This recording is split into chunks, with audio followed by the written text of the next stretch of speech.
track is called The Mistress of the Dark. Straight out of Texas, allow me to introduce to you Ghoul Town.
The queen of Halloween, haunting every midnight on my TV screen. And if I die tomorrow, or a zombie eats my brain, I raise myself up from the dead just to sing your name. You're giving me the chills. The black dress is driving me wild.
It was on a dark and foggy night.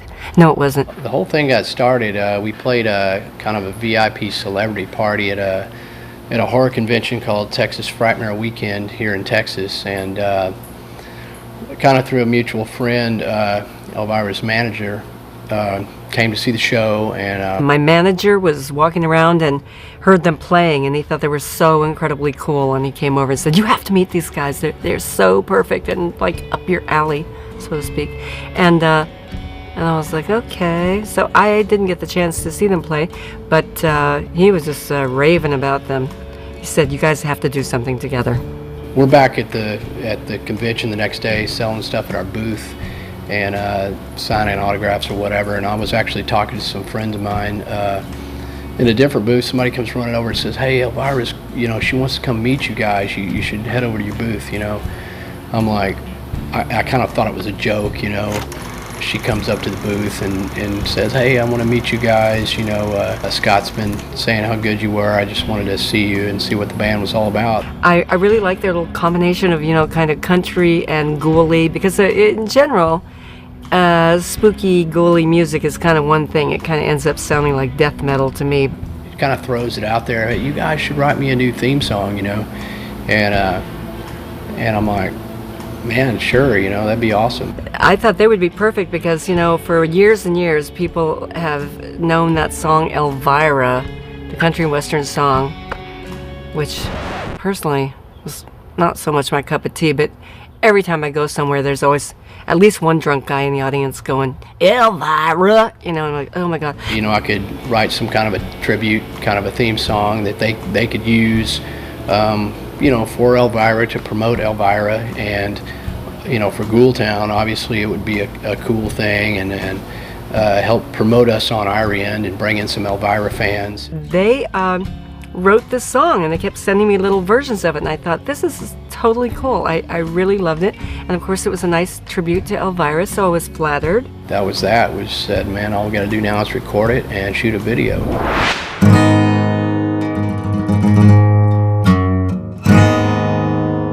The song was completed, and it carried over into them wanting to make a music video, and they contacted me and asked if I would direct it, and I said sure, of course. The first guy I thought of was Grizz Grimley, because we had done a song for him that went with his Cannibal Flesh Riot movie.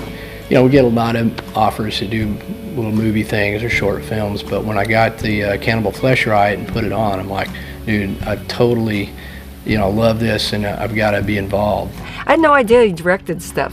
I think when he told me about it, I said, oh, I know some great directors. He goes, I'm directing it, hello. And I was like, oh my God. Him and I would go back and forth with ideas, but pretty much everything he would say, it was just like, yeah, it's totally what I'm thinking. I loved Grizz's work. I was a big fan.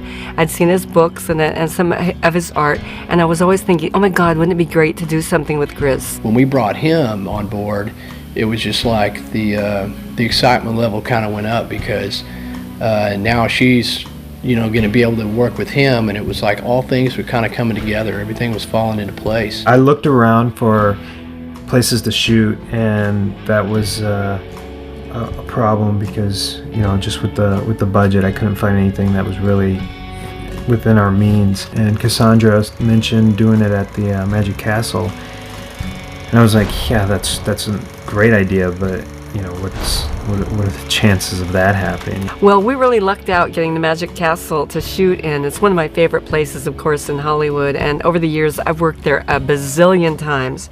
Really since the early 80s. We had our meeting, and he showed me around, and I asked him all these things that I know they don't do, like, can we use your electricity, and can we use your bathrooms, and all this stuff, and he was like, sure, and I said, okay, we only have $500, and he said that was fine, and it worked out. We were able to do it at one of my favorite places, and it was just perfect. The Magic Castle was really great to work with, and really supported us on this, and thankfully Cassandra, she made that all happen.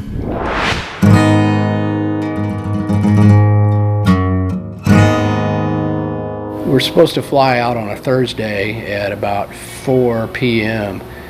I get a call on my cell phone. It wakes me up. I'm trying to get some sleep so I could be ready for this, and I get this call, and I pick it up, and it's like, we're sorry, your flight has been canceled.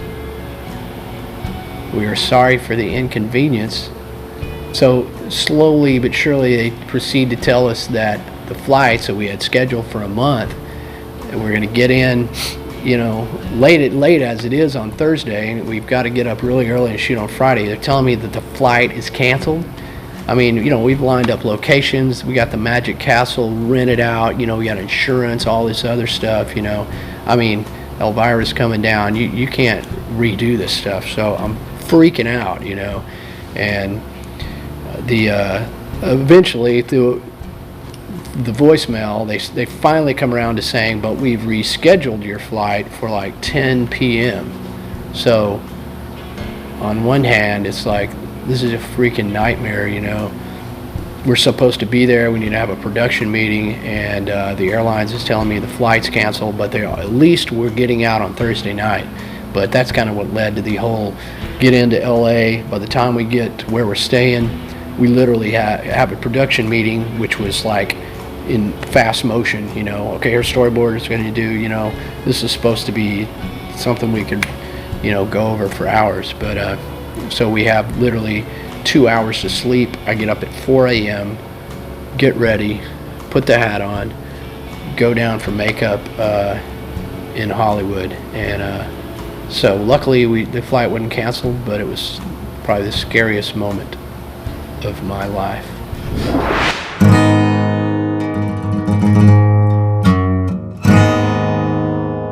2 hours sleep, we get up. I mean, way earlier than any of us ever get up for anything. But, you know, we were kind of pumped on adrenaline, and I think everybody else was excited to do it. You know, I mean, hey, we're going to have Elvira come on the set today. We're going to shoot these cool, crazy scenes on this storyboards.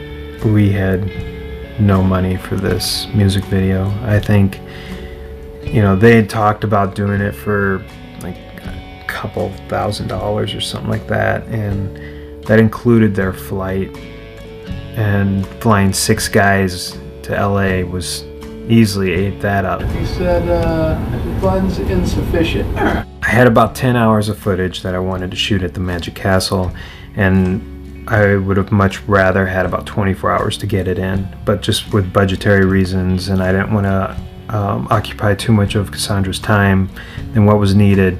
This was all squashed into one day, into 10 hours. I mean, it's just guerrilla style, shoot, run, go.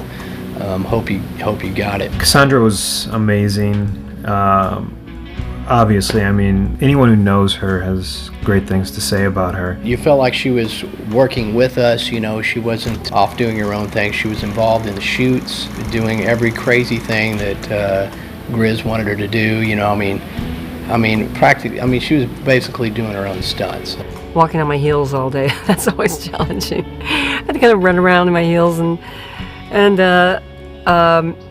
you know, try not to fall over. Although I did fall over, and but that was on purpose.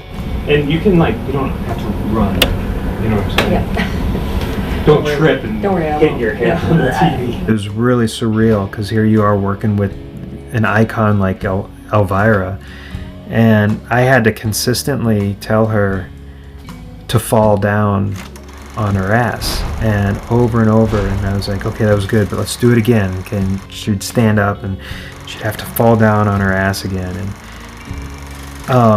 not that that's that funny, but of course she was hilarious, but it was more like the next day or something, looking back and saying, God, I was telling Elvira, you know, telling her to fall down on the ground. I'm pulled out of the TV, she's pulling me up, running into me, all that. I mean, you have to shoot this scene 20 times, you know, and she was a total sport and did it every time, you know. I mean, she's beautiful, you know. I mean, a lifelong fan, you know. Just lost my train of thought. I used to watch her growing up.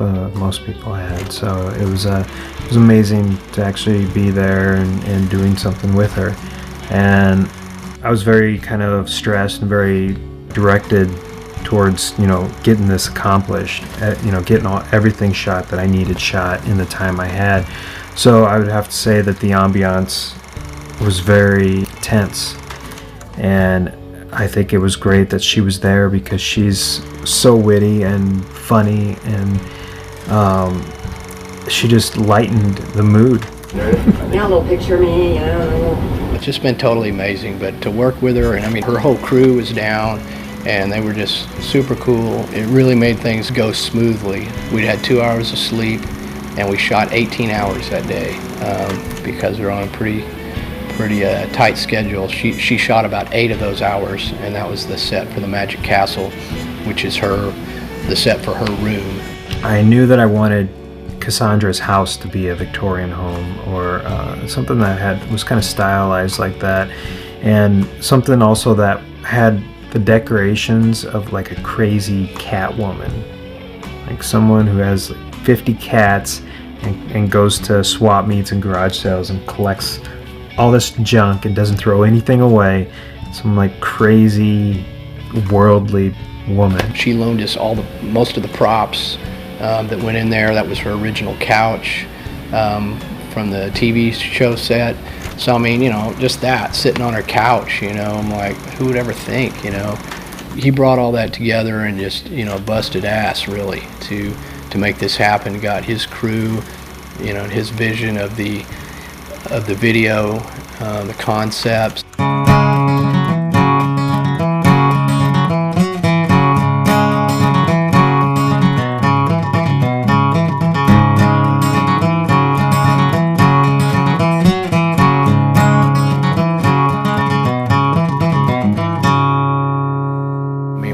Completely impressed with everything he was coming at us with. He really was on task, knew what he was doing.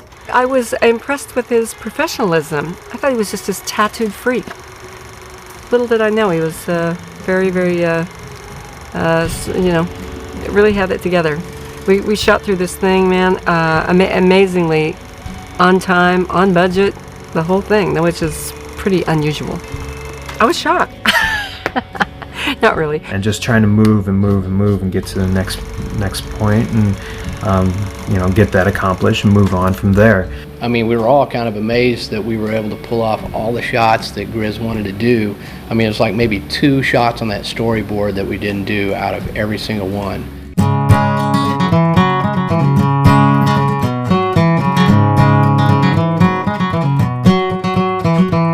The best things about this has to be the Mad Creator Productions crew. Grizz Grimley's crew was just, I mean, you thought you were working at Universal Pictures. I mean, it was crazy. From the moment we got to the airport, you know, those guys took care of us, picked us up. We had food, a place to stay. I mean, I couldn't tell these guys from the top paid production crew anywhere else. I mean, there was no slacking or anything like that, and that's one of the reasons I think that he's able to pull off this stuff and do it so smoothly is because everybody's working together as a team. Cue music. Action.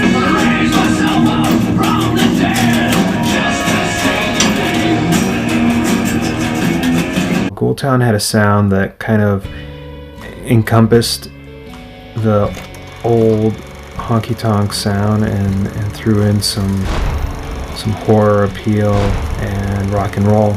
And so it was something I was really into their music. It was really fun working with Ghoul Town because they're just nice guys. They were fun, funny, nice. We were joking around, having a great time. It was a great day. They were just cute as bugs. You looking at me? They had roller skates, dude. You could just kind of go backwards like. They took direction great. They worked well with each other. They worked very efficiently and very quickly. They had great ideas. They brought great ideas to the table. So yeah, I thought they were great to work with. It started out, hey, I'm going to write this song. Hey, wow, we're doing this video. Hey, wow, we're flying to Hollywood to do a video, you know. Oh shit, I'm sitting in the Macabre Mobile next to Elvira. In the Mistress of the Dark movie back in the 80s when I first saw that. Other than Elvira herself, of course, the car is one of the most memorable things about that movie because, you know, it's just the car you wanted to have, paint it black and put a spiderweb grill on it. I could totally dig it. And so to actually get in the car for a scene in the video was just, it was so surreal. I think I looked at Cassandra and said, you know, baby, this is the greatest day of my life. And, you know, I don't think I was kidding. We were supposed to use it for the opening scene and the closing scene, and it was a pretty integral part of the shoot. And my manager went to get it from the where it was being fixed. It had a few little things to be done on it before we used it. It was in the shop having a stereo amped up. They had this killer new stereo system put in. Literally just hours before we were supposed to do that scene in the video, they were down trying to get the car, and you know, daylight was critical, and I know Grizz was sweating that. And they would not release the car because he didn't have a check. It wasn't me picking it up, it was somebody else. And apparently he ended up stealing it.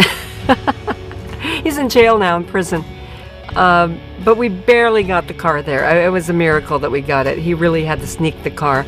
Luckily, the keys were in the ignition, and he just took off with it because otherwise we wouldn't have had the car, and that would have been really changed things around. Once the car was there on set and it wasn't running properly, so there were times where if they shut it off, they couldn't get it started.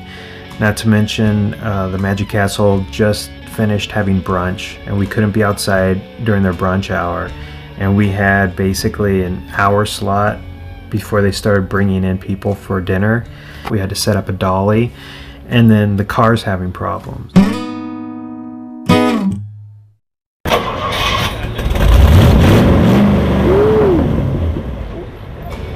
How old is it now? 50 years old. The other day it's 1958, and it just doesn't want to start up all the time. Every time I drive it, it's usually to the garage and then home. So yeah, we had a little trouble with getting it moving. I think we ended up kind of pushing it and making it look like it was going. You know, I'm just probably never going to forget that. And of course, when I watch the video and get to see myself in it at the end, it's I just laugh every time. And you know, I got to thank Grizz for writing that scene in there. All in all, we had a great day. It was fun, and it wasn't even too long. Normally, that's the hardest part, is that you shoot hours after you're supposed to be done.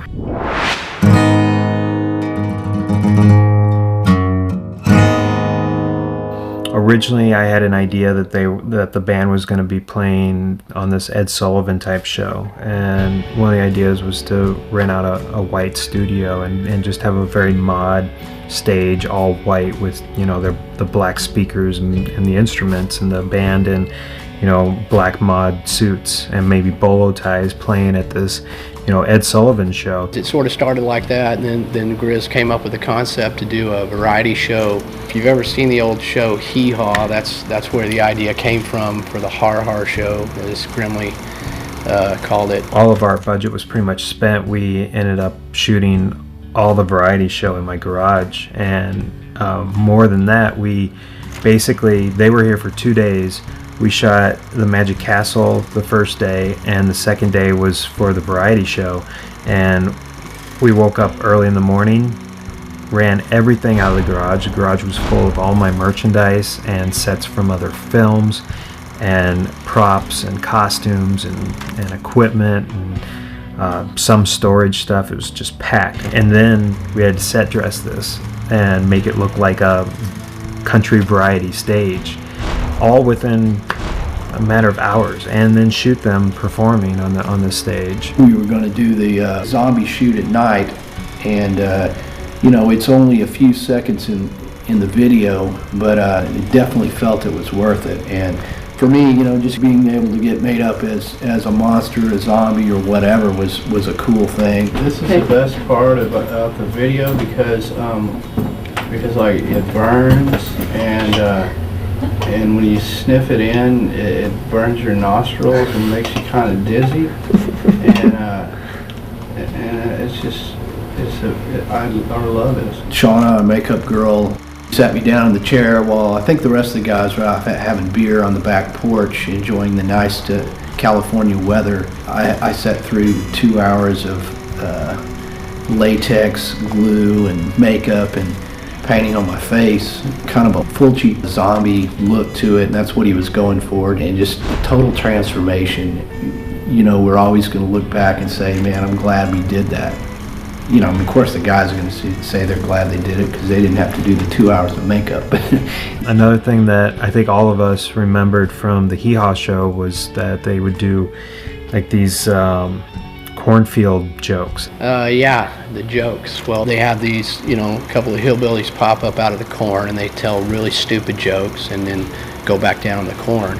So we thought, hey, it'd be pretty funny, you know, we tell these really stupid monster jokes or whatever. So we decided to, you know, shoot all night long during our rap party and shoot these cornfield jokes as everyone was getting completely shit-faced. Which just became this insane joke-telling thing where everybody's like, hey, I got one, I'm gonna go to the cornfield. They started out, you know, typical like Hee Haw, except we had kind of a horror slant to the jokes.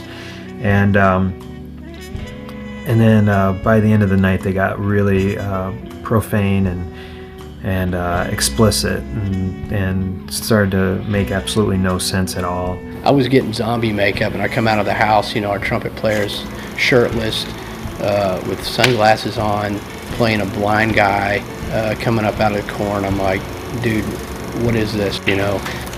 I don't know how you get from Mistress of the Dark to that, but man, that's entertainment.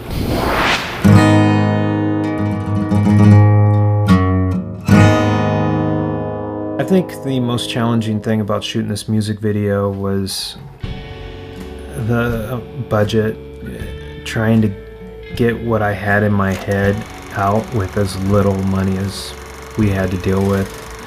In retrospect, you know, he's really the only guy that could have done this for us in the way we did it. Well, obviously, Elvira, Ghoultown, and Grizz Grimley have a lot in common because they all live in the ghoulie world, and you know, they all have a kind of a sense of humor, or a little uniqueness. They're not just ghouls who, you know, go around in the nighttime sucking blood. They're a little unusual, a little fun, and I think they all fit together really well. It really was. It's more about us being able to have that experience. I mean, that's kind of what we get out of being in a band, is just going down different roads and having these crazy experiences. I think we did an amazing job. Everything went great, and everyone worked their ass off.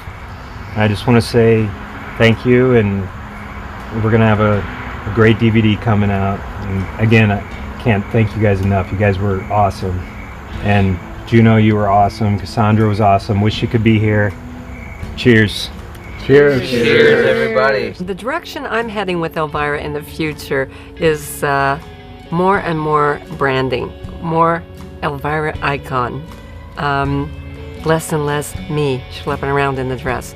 So I think Elvira, the iconic Elvira, is pretty recognizable, and I think I can actually, you know, reinvent her for the 2000s and keep the icon going long after I'm, you know, not able to fit in a dress anymore.